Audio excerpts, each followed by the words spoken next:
Hello, and welcome to Knitsy Nails. I'm Amy, and I've been knitting for about 8 years and crocheting for almost 30. If you're anything like me, you've been seeing a lot of knitting hot takes going around, and I had to throw in my 2 cents.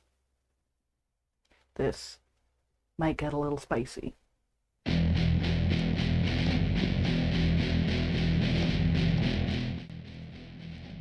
So my first hot take, and possibly my spiciest hot take, is that reverse engineering is good, actually. It's an incredibly important skill for any fiber artist. And since you can't actually copyright a design, it's not wrong. With the rise of AI in all of our crafting spheres, it's also really the only way that you can recreate those AI crochet patterns or those AI knitting patterns that you see. Any pattern that is attached to an AI image is a scam. And when you see that really cute amigurumi or shawl or what have you, and you really want to create it, you have to be able to reverse engineer it. I have a full video on how to reverse engineer and why it's actually good coming out soon. Hot take number 2, and this is something that I see on Reddit a lot especially. So hot take number 2 is that Google is your friend, and people telling you to Google something is not inherently mean. When you go into an advice or a help subreddit or Facebook group, or you're asking someone online or in your local yarn store for help, and they tell you that you should Google to find your answer, that is not them dismissing you. That is often because you are the 20th person to ask that same question today. When you know what you need to Google, or even just learning what it is that you need to Google to get the answers that you want, that is also a fundamental skill. So when you go into an online space or a physical space and you're asking super beginner questions, that is totally fine, but you also need to learn how to help yourself, and that will go a long way in your fiber arts journey. Hot take number 3 is that any one style of knitting is not better than English, and specifically continental is not better than English, and it's not inherently faster than English style. Some of the fastest knitters in the world use English style, and specifically flick knitting or lever knitting, which is sometimes also referred to as Irish cottage style. It is not inherently better that you knit continental, and it's not inherently worse if you knit English. If you're making knit stitches, you are knitting, and there's no two ways around that. It is, you're either knitting or you're not, no matter how you are doing it. There's also really no need to be fast and to try to churn out as many sweaters as you possibly can. It can be really exciting to churn out sweaters at a fast rate, but if you are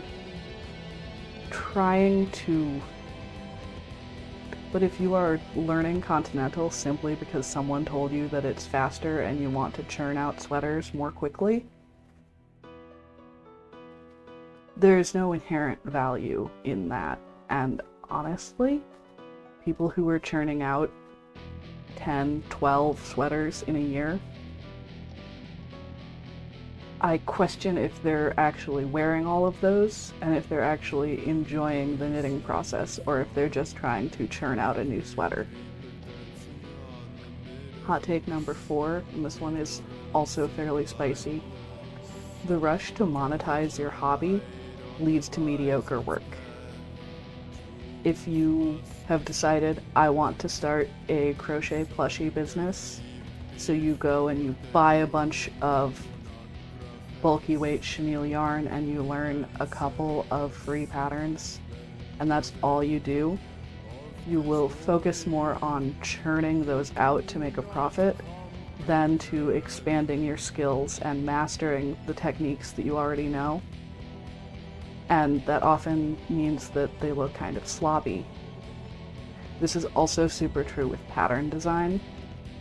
I think a lot of the newer pattern designers that we're seeing that are not size inclusive or the patterns aren't written very well is when someone first learns a hobby and then says, aha, I can make money off of this, and focuses on making money instead of putting out a good pattern that a lot of people actually want to make.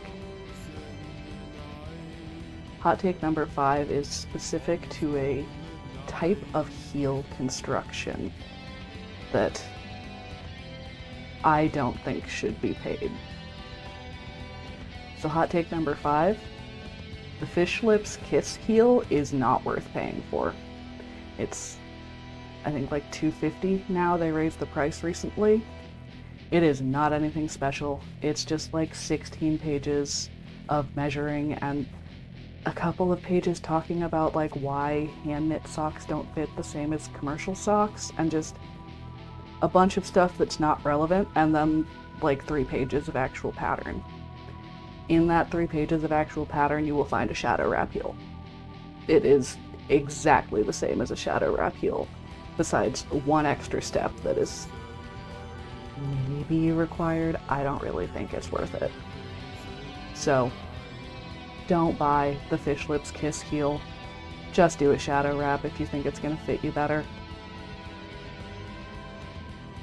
Hot take number 6, and this one might actually not be that hot if you've actually done lace work, but lace looks way more complicated than it actually is.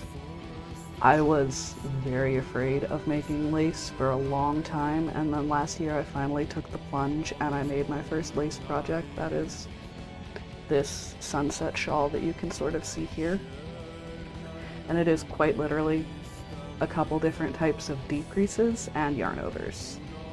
It is way easier than it looks, and the result is stunning.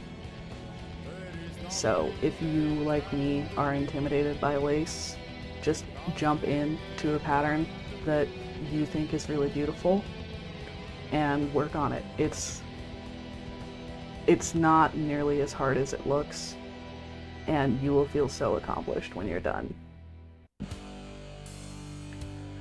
Hot take number 7, and I addressed this in a TikTok video and a short that I made a couple of months ago, but I personally both tie off and weave in my ends when I switch colors.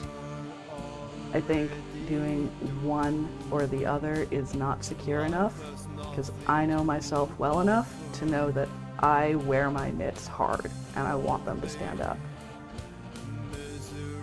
There's a little bit of wiggle room on this. I sometimes will not tie off and I will only weave my ends when I'm doing socks, simply because I'm putting all of my body weight on the bottom of that sock and a knot can get a little bit uncomfortable. But I see people online sometimes, and in my local knitting group occasionally as well, who are just super anti-knot. They absolutely will not use a knot, and they absolutely hate if they see knots in a factory skein, or they see that someone else is doing a knot. I do both, and I think that it's way more secure to do both. The only real exception is when I'm working with non-superwash wool, then I will use a spit splice, because there you can just felt the two ends together and it will be very secure.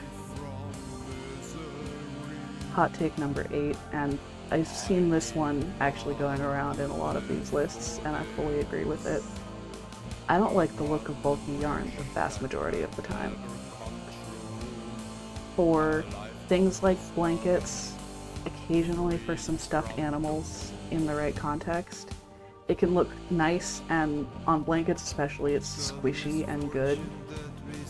But for really any wearable, most scarves, most shawls, any hat or sweater or anything, I think it just looks bumpy and stiff, and honestly kind of makes me think that you are just using it to try to churn out a pattern as fast as possible without necessarily thinking about how it looks. I personally just don't like working with bulky yarn, and I especially don't like the way that it looks in most of the applications that I knit. Hot take number 9.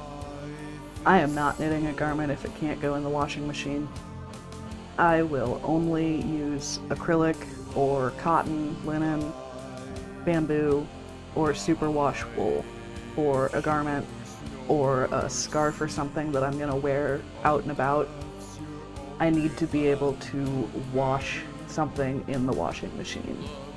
I have a couple of bags that I've done with non-superwash wool that I've intentionally felted, and that I think is totally fine. That's a great time to use something that can't go in the washing machine because it doesn't really get dirty. Like, it's a project bag, or I use it to haul my dice over to the person's house where I play D&D.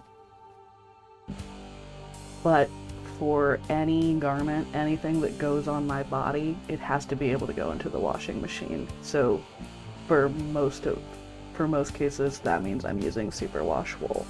I have seen some kind of weird discourse, yarn snobbery discourse on superwash wool recently that I do not like, and I do not pay attention to it because it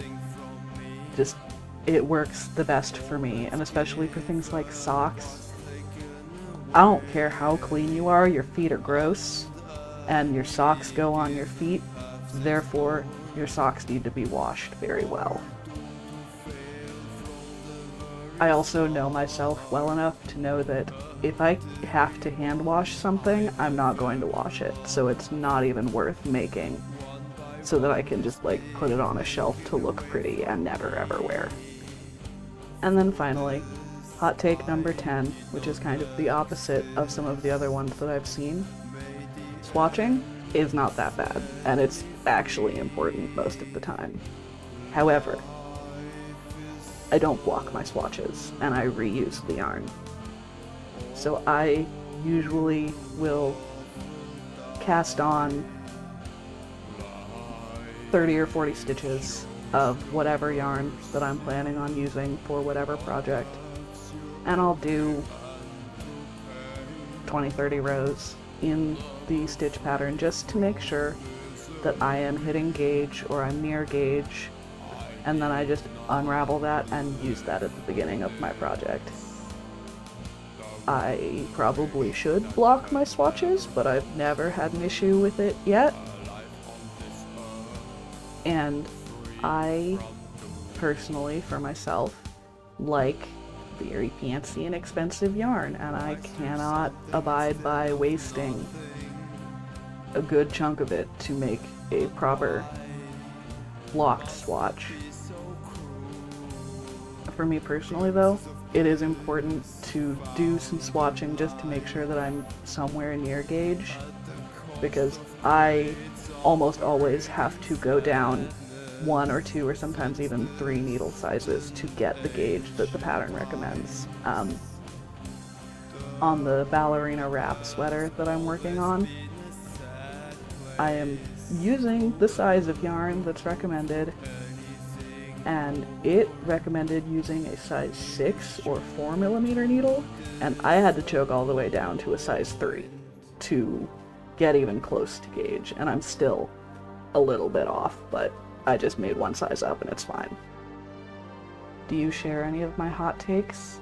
Do you want to tell me that some of my hot takes are too spicy? Let me know down below in the comments. If you found this video interesting and you want to see more like it, please consider hitting that like button and subscribing. Thank you so much for watching, and I'll see you next time.